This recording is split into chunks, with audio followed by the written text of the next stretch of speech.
podcast. Today we talk about how can you find teaching lists on your VCAP. We go to figure out the solution or know how you can do that on your app. So all you have to do to find your teaching list. So you just go down, click here on hop down here. When you click on it here, it's going to take you to this list.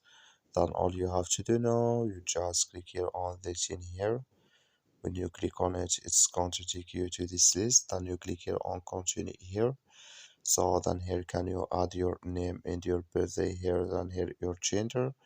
Click here on create profile. So when you just click on profile here, add your photo and you click on add. So then it's going to take you to next list to follow your all your information.